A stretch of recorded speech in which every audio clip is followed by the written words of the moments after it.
દ્રષ્ટિએ એવું લાગે છે કે એક કાર છે જે શામળાજી તરફ જાય છે. આ બાજુ આ ધનસુરા આવેલું છે, આ મોડાસા બાયપાસ રોડ છે.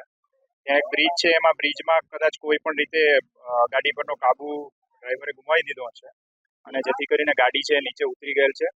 ટોટલ એમાં 4 જણા હતા, એમાં એકને હોસ્પિટલ ખસેડવામાં આવ્યો છે અને બીજા 3 છે એ પ્રાથમિક દ્રષ્ટિએ અત્યારે લાગે છે કે મરણ ગયેલ છે, પણ એની પુષ્ટિ છે એ કરવા માટે બોડી છે એ સરકારી હોસ્પિટલે મોકલવામાં. પ્રાથમિક દ્રષ્ટિએ એવું લાગે છે કે સ્કૂલના શિક્ષકો હોય અથવા તો સ્કૂલ સાથે સંકળાયેલા હોય એવું લાગે છે, પરંતુ હજી એની પુષ્ટિ છે એ અમે કરી રહ્યા છીએ. પેલેજ ચોકડીથી આગળ બાયપાસ મોડાસા બાયપાસ રોડ ઉપર માજુમ નદીના બ્રિજ પર 101 કંટ્રોલ ઉપર એક કાર નદીની અંદર તાપકી એવો કોલ મળતા મોડાસા નગરપાલિકા ફાયર વિભાગની ટીમ તાત્કાલિક સ્થળ પર આવી હતી.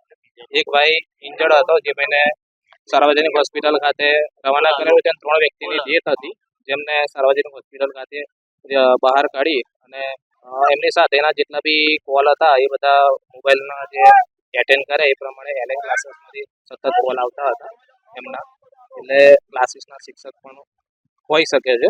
એ તો હવે આગળ જતા તપાસ કરી.